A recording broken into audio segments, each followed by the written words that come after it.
ఇది రాజమౌళి గారికి కూడా వర్తిస్తుంది అనుకుంటా. అండ్ అలాగే ఇందులో you are playing an honest IAS officer.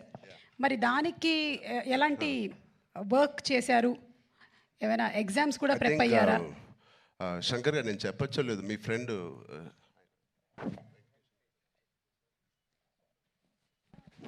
Sir ఒక మదురై ఎంపీ అండి, ఇప్పుడు కూడా గెలిచి సిట్టింగ్ ఎంపీ వెంకటేషన్ గారు అని.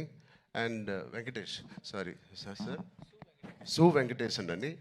అండ్ ఆయన లాంటి వాళ్ళు అండ్ ఇండియాలో చాలామంది ఒక నిజాయితీ గల ఆఫీసర్స్ అవనివ్వండి, పొలిటీషియన్స్ అవ్వండి, వీళ్ళందరూ ఆయన చాలా ఏళ్ళుగా ఇంటరాక్ట్ అయ్యి ఒక సీన్స్ కూడా కొన్ని వాళ్ళతో రాయించి రాజ్యాంగంలో ఎలా ఉంటుందో ఆ వర్డ్స్ కానీ అవి కానీ, సో వాళ్ళ ఉద్దేశాలు అవన్నీ వింటూ శంకర్ గారితో I think lot of it went into my system.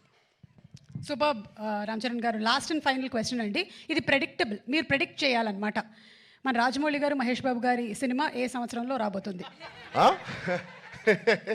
కాదు నాకు గట్టి నమ్మకం, వేరే కోవిడ్ ఏం లేకపోతే మీరేమీ వరి అవ్వట్లేదు, 1.5 yearలో వచ్చేస్తుంది. Super super. 1.5 yearలో.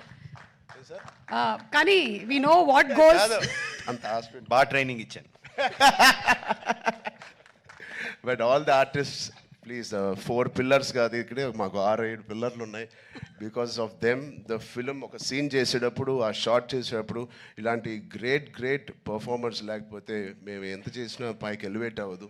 సో మా శ్రీకాంత్ గారికి, కన్నీ సార్కి, మెయిన్లీ సూర్య గారికి, అంజలి గారికి చాలా థ్యాంక్స్ అండి.